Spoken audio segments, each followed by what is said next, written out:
नमस्कार, आप देख रहे हैं प्रदेश का भरोसेमंद news channel India news Rajasthan. मैं हूं आपके साथ अपूर्वा। स्वागत है आपका हमारे खास कार्यक्रम बोल लियो राजस्थान में। आज हम बात करेंगे जल भराव की समस्या पर। प्रदेश में हो रही लगातार बारिश ने प्रशासन की पोल खोलकर रख दी है। शहर की सड़कें सिर्फ पानी ही पानी दिखाई दे रहा है। सड़कों पर कई ऐसे इलाके भी हैं जहां इतना जल भराव हो गया है कि लोगों का घरों से बाहर निकलना मुश्किल हो गया है। घरों तक पानी पहुंचने से लोगों को भारी नुकसान का सामना करना पड़ रहा है। ऐसे में सवाल ये उठता है कि प्रशासन हर बार मॉनसून से पहले ये दावा करती है कि हमने सभी तरह से तैयारियां पूरी कर ली हैं, नालों की भी सफाई करवा दी है, अब जल भराव की समस्या नहीं होगी। लेकिन मॉनसून की एंट्री होते ही इनके सारे दावे खोखले क्यों हो जाते हैं? इसी मुद्दे को लेकर बोलियो राजस्थान की टीम ने प्रदेश की अलग अलग जगहों पर जाकर जनता से इस बारे में बातचीत की और उनकी राय जानी। सबसे पहले आपको लेकर चलते हैं कोटा, जहां से हमारे संवाददाता राजेंद्र भारद्वाज ने लोगों से बातचीत की और इस मुद्दे पर उनकी राय जानी। मानसून आते ही क्षेत्र में जलभराव की समस्या उत्पन्न हो जाती है। बात की जाए जलभराव की तो कई ऐसी कॉलोनियां हैं जो पूरी तरह जलमग्न हो जाती है और जलमग्न होने के बाद में प्रशासन को काफ़ी दिक्कत का सामना करना पड़ता है। आखिर इस तरह की मुसीबत क्यों आती है, प्रशासन क्यों नहीं अलर्ट रह पाता, इस विषय पर बात करने के लिए इंडिया न्यूज राजस्थान के खास कार्यक्रम बोलियो राजस्थान के लिए कुछ स्कूली बच्चे और कुछ अध्यापक हमारे साथ मौजूद है, उनसे बात करना चाहेंगे। सर, बारिश का मौसम हमेशा आता है और हमेशा ही देखने को मिलता है कि जल भराव की समस्या आती है, तो इससे का परमानेंट निजात क्या है? ऐसी समस्या से हमेशा के लिए कैसे बचा जा सके? सर, इसका परमानेंट निजात तो यही है कि गवर्नमेंट रूल्स एंड रेगुलेशंस और स्ट्रिक्ट करे। कंस्ट्रक्शन के जब मैप्स और जो एरियाज अप्रूव्ड होते हैं उनके ऊपर while the construction is going on उसी टाइम पे JN साहब और जो अन्य अधिकारीगण हैं वो मौके पे जाके मौजूद होकर के चेक करें कि जितना सेटबैक छोड़ना चाहिए वो छोड़ा हुआ है या नहीं छोड़ा हुआ है, ड्रेनेज का जितना प्रॉपर एरिया होता है वो छोड़ा हुआ है या नहीं छोड़ा हुआ है। हम लोग क्या करते हैं, कुछ लालच में आकर के 1-2 फुट के चक्कर में रैंप आगे बढ़ा देते हैं, नाली को छोटा कर देते हैं और कुछ विद्वान लोग उस नाली के अंदर इतना ज़्यादा कचरा भर देते हैं कि वो चौक हो जाती है। फिर हमारे घर में कोई त्यौहार है, शादी है, कोई पार्टी है, कुछ है, तो हम टेंट हाउस वाले को बोलते हैं कि आप हमारे ही घर के बाहर या सड़क पे या कॉलोनी पे ही आप टेंट लगा दीजिए। उससे हम हमारी ही राजकीय संपत्ति का नुकसान करते हैं, जिसके लिए हम अपराधी की श्रेणी में आते हैं। हमें कोई अधिकार नहीं है कि हम टैक्स पेयर्स के पैसे से बनाई गई राजकीय निर्माण को क्षति पहुंचा सकें। हमें चाहिए कि हम कोई प्रॉपर ग्राउंड बुक करें, रेस्टोरेंट में जाएं या कहीं और हम उस चीज़ का सेलिब्रेशन करें। राजकीय संपत्ति का तो नुकसान होता ही होता है, साथ में आमजन को बहुत कठिनाई होती है, रास्ता बंद हो जाता है, किसी की तबीयत खराब है, किसी को नौकरी पे जाना है, उनका टाइम बहुत हद तक ख़राब होता है। तो नियम कड़े होने चाहिए और पेनल्टी इतनी होनी चाहिए कि इस तरीके की हरकत करते हुए आदमी को 10 बार सोचना चाहिए। सरकार अपनी तरफ से कोई ढील नहीं छोड़ती है, सरकार अपने नागरिकों के लिए हमेशा तत्पर तैयार रहती है। ये जो प्रोजेक्ट्स पास होते हैं इसमें ये अपने निजी स्वार्थ के लिए लोअर क्वालिटी का मटेरियल इस्तेमाल करते हैं, जिससे सड़कें पहली ही बरसात के अंदर बह जाती हैं। तो जिसका भी लोअर क्वालिटी टेस्ट आता है उसको हमेशा के लिए बैन कर देना चाहिए और उसको आगे जाके टेंडर नहीं देने चाहिए। गिर जाए इसलिए उसका भी ध्यान रखना। आप क्या सोचते हैं? मैं भी यही सोचती हूँ कि क्योंकि एक तो हमें स्ट्रिक्ट लाइट ज़रूर लगवानी चाहिए, क्योंकि रात में किसको पता है कितना गहरा गड्ढा है, उसमें काफ़ी ज़्यादा पानी भरा रहता है, उसी कारण से मच्छर भी काफ़ी ज़्यादा आते हैं, काफ़ी ज़्यादा डिजीज़ का हमें उससे सामना करना पड़ता है। तो अभी कुछ दिन पहले कोटा में देखा था एक युवक की गड्ढे में गिरने से मौत हो गई है। प्रशासन किस तरह से लापरवाह बना हुआ है? प्रशासन हमारा जो है वो है ना, उन गड्ढों को भरते नहीं है वो लोग, उन्हें जल्द से जल्द रिपेयर करवाना चाहिए हमें, जिससे है ना ऐसी जो डेथ वगैरह ऐसे नहीं हो, कम से कम हो।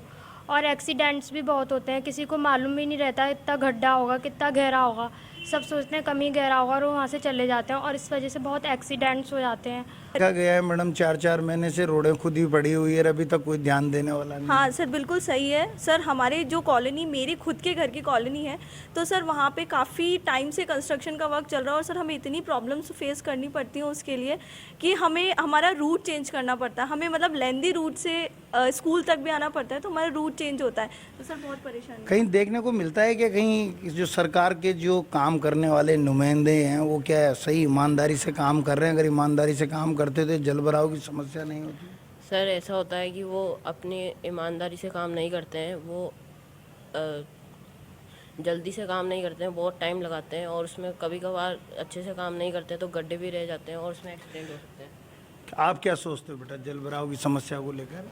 जल भराव की समस्या जो है ये एक बहुत ही बड़ी प्रॉब्लम है।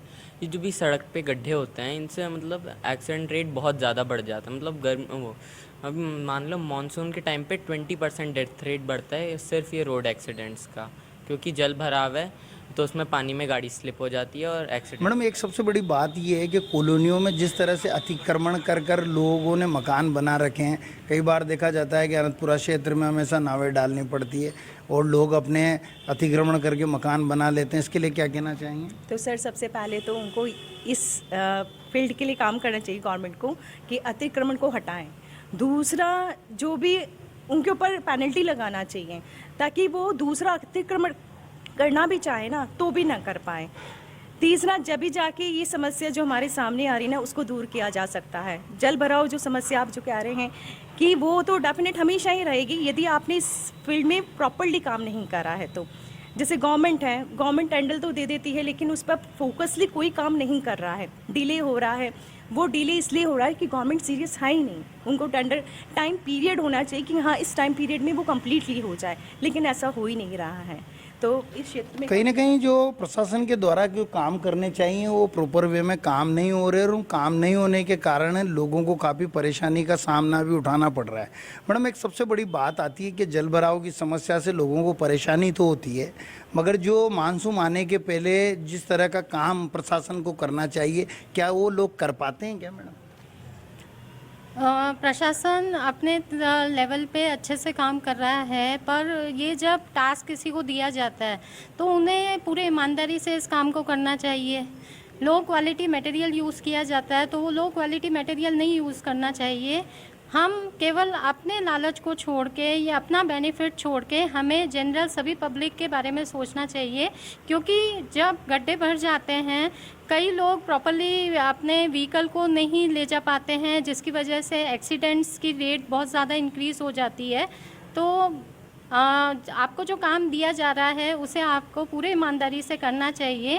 प्रॉफिट एक लेवल तक ही बनाने की सोचना चाहिए। किसी को नुकसान पहुंचा के अगर आप खुद का फ़ायदा सोचेंगे तो आगे चल के वो नुकसान आपका भी होगा। क्या लगता है प्रशासन समय पर काम कराता है? क्योंकि कई शहर में बड़े नाले हैं, उन नालों की सफाई अभी तक भी पूरी नहीं हुई है और प्रशासन अभी तक भी जेसीबी लगाकर वहाँ पर खुदाई का कार्य कर रहा है। वो हमेशा ऐसे बहुत दिन से चलता रहता है, ये बहुत देरी तक चलता है। यहाँ पे भी 4 महीने से यही हो रहा है। इन लोगों को एक टाइम पीरियड में ही, एक स्पेसिफिक टाइम पीरियड में इस चीज़ जल्दी से जल्दी ख़त्म करनी चाहिए। आप क्या सोचते हैं बेटा? सर इसको भी मैं भी यही सोचता हूँ कि गवर्नमेंट को एक टाइम पीरियड देना चाहिए ताकि जो उनको काम कर रहे हैं वहाँ पे वो काम को जल्द से जल्द कर सकें, ताकि ये जैसे पानी भराव की समस्या ना आए। आप जहाँ रहते हो वहाँ पर कभी जल भराव की समस्या देखी क्या कि गड्ढों में पानी भर गया, बारिश के समय निकलना तक मुश्किल हो जाता है?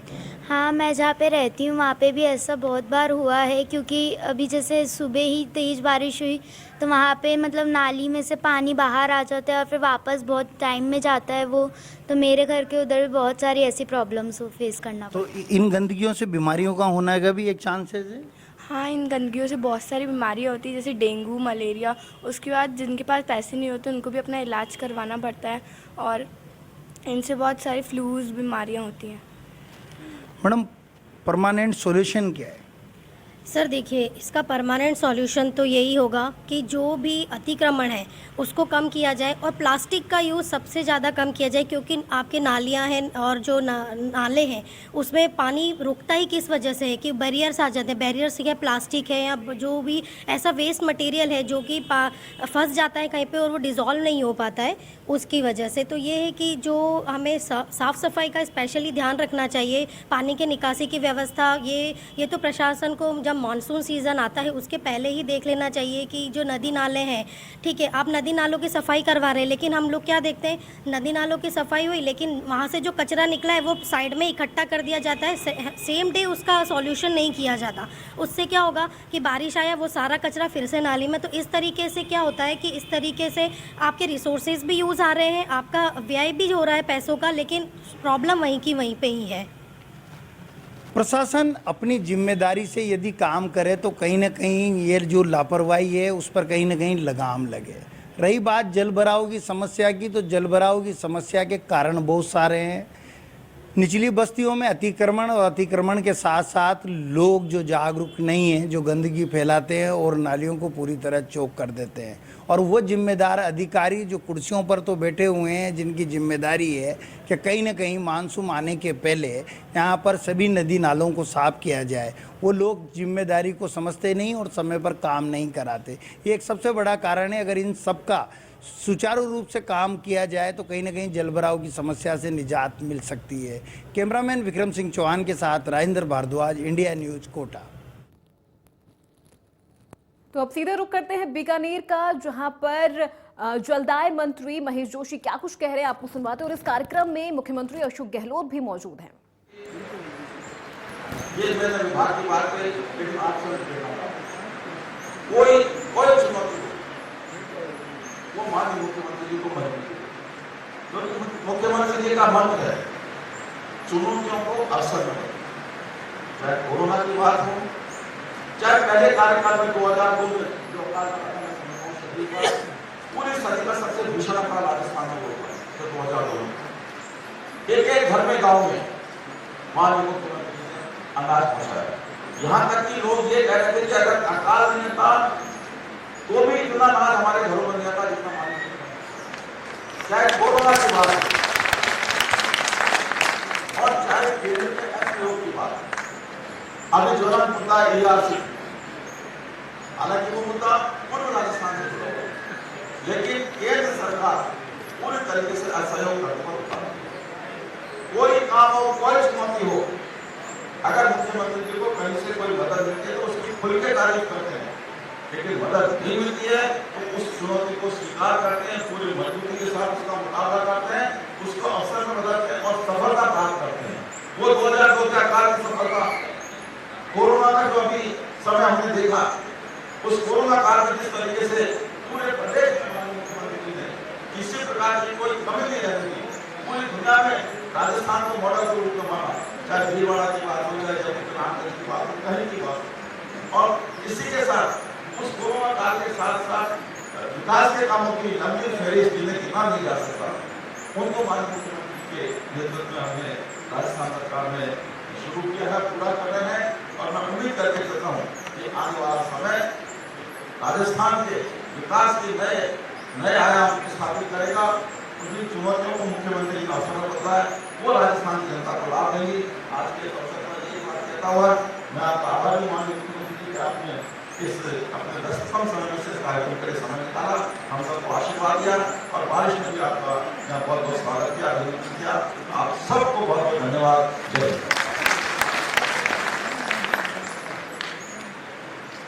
बहुत बहुत आभार आपका डॉक्टर महेश जोशी जी, और बहुत आदर के साथ, बहुत मूल्यता के साथ, सम्मान के साथ डॉक्टर गिरी त्रिपाठी को मैं आपका प्रारंभ करता हूँ।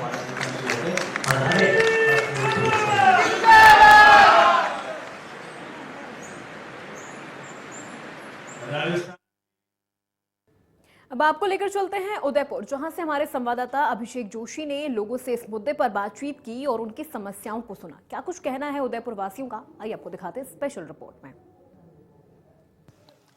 उदयपुर में हुई बरसात के बाद जिस तरह से लगातार त्राहिमाम की तस्वीरें हम लोग देख रहे हैं, उसको लेकर हम आज उदयपुर के उस लखावली गांव में पहुंचे हैं, जहां कल की बारिश के बाद ये गांव पूरी तरह से जलमग्न हो गया था। ये एक घर में जो आपको दिखा रहा हूं, ये घर 4-4 फीट तक इस घर में जो है वो पानी भर गया था। ये निशान आप देख सकते हैं, ये जो दीवार पर निशान आप देख रहे हैं, यहाँ तक जो है वो पानी कल इस घर में आ गया था। और उसके बाद इस घर के अंदर जो त्राहिमाम हुआ, मैं वो भी आपको दिखाऊंगा। कल से ही इस घर में जो है वो बिजली नहीं है, बिजली काट दी गई है, क्योंकि बरसात की वजह से कहीं शॉर्ट सर्किट ना हो जाए। ये इस वजह से आप देख सकते हैं, ये वो घर है जहां कल बारिश के बाद की ये जो तस्वीरें हैं वो आप देख रहे हैं। एक ये छोटा सा कमरा इनका और है, जहां इनके जीवन भर की जो पूंजी है वो इसी कमरे में है, और सब कुछ यहाँ पर है। और पूरा पानी में बह चुका है, खत्म हो चुका है, तहस नहस हो चुका है। आप देख सकते हैं ये इस चूल्हे पर, ये जो चूल्हा है, यहाँ रोटियां पड़ी थी, बता रहे हैं इसके अंदर रोटियां पड़ी थी, जो भी पानी में बह कर चली गई है। घर का जितना भी सामान था वो सब पानी के साथ यहाँ से जा चुका है। और करीब 4-4 फीट तक जो पानी है वो इस घर में बह गया था, पानी भर गया था। यहाँ पर पास में ही मैं आपको बता दूं कि एक गायों को रखने का बाड़ा था, यहाँ पर भी गाय को खिलाने का चारा, उनका जो धान था वो यहाँ पड़ा था, वो भी पूरी तरह से खत्म हो चुका है। जिस तरह से कल 2 घंटे की बरसात हुई, उसके बाद यहाँ पर जो स्थिति हुई वो आप देख सकते हैं। आपका नाम बताओ आंटी? भाई, कहाँ रहते हो आप? क्या हुआ था? ये पूर्व में ये बेटू में ते देखियो वर्का एरिया में तो रोटियां बने आवे शहर वाई मुको भाई मुको भाई रोटी बना मुन्नी बकाऊं एकदम दान की करवानी जो घर वाले नौकरी है नहीं, मारा चोरो है बनवा दे वाल को नोनू है यो चोरो है मारा जो नहीं बीमार एकलू दौड़ नहीं करो काम तो पे खाओ गई, घर वाला नौकरी है नहीं, बढ़िया लगा अन बढ़िया सब में खतरो नुकसान भी हुआ। ये वे गया नहीं देख लो आप, 2 कोटी तो दोना एकदम ये गिला वे गया। एक बो बंडो वो खन पूरो बिरो बो हाथ 4 बोरी रो वेची 8-9 बोरी रो नुकसान तो अनाज रो भी हो नेट नींद रो ने बस मन रो कई करो। अब आगे किस तरह के करोगा? ये जो मैं गवर्नमेंट आप मदद कर सको दिया मकोम री नहीं और कई कर सकूं। घंटा बारिश भी काले वेगी बिंदु घंटा हो जाओ कम 2 घंटा तक तो मैं पानी में सुबह रही हूँ। पहले भी बारिश आई होगा, पिछला साल भी तो दिन में निकली क्यों वो पानी तुम्हारा आई नहीं, ये बिगेस आई हो पानी कितना गरम भरा है। अडने तो बड़ी बोर का ब्रनो तो भाई मत नहीं क्या देखवा आरु भाई मारा घर तो मंदिर मु कट बिटो कट तो देखवा आरु वेन तो मु दटे तो रोम भी पकड़ी दू भी 3 दिन में बैठा बेदा कर चुके हैं, लेकिन अभी तक किसी तरह की इन्हें सहयोग नहीं मिला है। बाबूजी आपका नाम बताओ? भगवान लाल। क्या हुआ था कल, कैसे हुआ आपको, आप कहाँ थे उस समय? 28 महीने कहीं भी हो पानी आई गयो महीने अटी बहुत पानी आया नाल रहा एकदम अटे रोक रो पानी की रुके एकदम महीने आई गयो पानी मैं 3 दिन में बेटा महीने बाहर निकला तो वेंदा गाया बछड़ा महीने खावा सामान सब महीने हम भी महीने एकदम पानी आयो महीने घुस गयो पानी की रुके पानी रुके नहीं। बिल्कुल बरसात ने जो है वो कई घरों के सपने उजाड़ दिए हैं, कई लोगों को जो है वो बेघर करने की जो त्राहिमाम कल हुआ था, उसके बाद यहाँ की स्थितियाँ काफ़ी ख़राब है। लखावली गांव के सरपंच हमारे साथ हैं, हम इनसे पूछेंगे कि कितनी बार सरकार तक इन लोगों की बात पहुँचा चुके हैं, क्या कुछ इनके लिए अब तक आपने किया है। जैसा कि कल ग्राम पंचायत लखावली और आसपास के क्षेत्र में कुकड़ेश्वर महादेव जी गविता के आसपास सुबह 8 बजे जैसे भारी रेनफॉल हो रहा था, बहुत तेज बारिश थी। तो कैचमेंट एरिया में इतनी तेज बारिश थी जो कुछ जगह पुराने नालों के अवरुद्ध होने के कारण पानी इधर बस्ती में घुस गया, जिससे कि काफ़ी कम से कम 20 से 40 घर में पानी घुसा। हमने कल भी पूरी बारिश रुकने के बाद सारी व्यवस्थाएं देखी, हाईवे पे नाले वगैरह सब खुलवाए, पानी की निकासी करवाई। जहाँ तक इनका अपन ने मुख्यमंत्री आवास में दे रखा है स्वीकृत आवास, लेकिन अभी तक 234 फॉर्म हमारे स्वीकृत हुए, उसमें से अभी 35 आवास आए हुए हैं, जिनका काम चल रहा है। प्रायोरिटी लेके इनका हमने दे रखा है, तो नेक्स्ट जो भी लिस्ट आएगी उसमें इनका ये मकान का काम चालू हो जाएगा। अभी वर्तमान में हमने कोशिश ये कर रहे हैं, इनके जो भी हमारे स्तर पे, पंचायत स्तर पे जो भी इनकी मदद होगी वो करेंगे। अभी मैं इन गेहूँ के लिए मैंने हमारा राशन डीलर को भी कह दिया है, और कुछ अब वामासाओं की मदद से जो भी जितनी मदद हो सके इनकी करके इनको व्यवस्थित किया जाएगा। इस तरह से बारिश आई थी और ये त्राहिमाम हुआ था, उसके बाद अब आगे निपटने के लिए क्या तैयारियां हैं? क्योंकि पहले क्या कुछ किया वो तो सब सामने आ चुका है। पहले किसी तरह की तैयारी नहीं थी इन आपदाओं से निपटने के लिए। बता रहे हैं पीछे नाले थे, नालों को पाट दिए गए हैं, उस पर लोगों ने कब्जे कर लिए हैं, बंद कर दिए हैं। अभी जो भी हमारे सब बुजुर्ग हैं उनसे के 73 में जो बारिश हुई थी और जो पानी आया था, उसके बाद इतने सालों बाद अभी ऐसा ही स्थिति पैदा हुई। क्योंकि अब 73 से अब तक बहुत हर जगह बहुत डेवलपमेंट हो गया, इधर भी बहुत डेवलपमेंट हो गया। कुछ लोग नाले थे पहले बरसाती, कुछ खेतों में है, तो कुछ खेतों में बाउंड्रियाँ बना के कम यो कर लिए, तो नाले अवरुद्ध हो गए। कुछ नाले में थोड़े थोड़े आगे, पहले सारे खेत थे, बाउंड्रियाँ कहीं नहीं रास्ते थे, तो कुछ नाले में आगे आगे थोड़े बढ़ गए। हमने कल पटवारी जी को बुलाया, एडीएम मैडम मौके पे बुलाई, और अपने बीडीओ साहब को भी बुलाया है। उनको नालों के लिए उनसे पूरी रिपोर्ट देने के लिए कहा, जहाँ जहाँ नाले हैं, कितने कितने फीट के क्या है, गूगल मैप वगैरह सब कंप्लीट करके हमें देवें। क्यों? बिल्कुल, प्राकृतिक आपदाओं को रोका नहीं जा सकता, लेकिन प्राकृतिक आपदाओं से निपटने के लिए प्रशासन को अपना जो रिपोर्ट है वो तैयार रखनी चाहिए, प्रशासन को अपनी तैयारियां पूरी रखनी चाहिए। ऐसे में अचानक हुई इस अतिवृष्टि के कारण जिस तरह से यहाँ नुकसान हुआ है, उसका खामियाजा आज गांव के लोगों ने भुगता है, यहाँ पर रहने वाले लोगों ने भुगता है। इनके जीवन भर की जो पूंजी थी वो 1 घंटे की बरसात के बाद पानी में इस तरह बहकर चली गई कि सारे सपने अपनी आंखों के सामने टूटते हुए इन लोगों ने देखे हैं। ऐसे में अब सरकार से भी इन्हें मदद की आवश्यकता है, सरकार से भी ये मदद की गुहार लगा रहे हैं। वहीं प्रशासन को भी चाहिए कि अब भी संभल जाएं, अब भी चेत जाएं और आगे होने वाली किसी भी आपदा से निपटने के लिए पहले से अपना मैप तैयार रखें। उदयपुर से इंडिया न्यूज के लिए अभिषेक जोशी। उदयपुर के बाद चलते हैं भीलवाड़ा, जहां हमारे संवाददाता प्रहलाद तेली ने लोगों से खास बातचीत की। क्या कुछ कहना है उनका, आइए आपको सुनवाते हैं।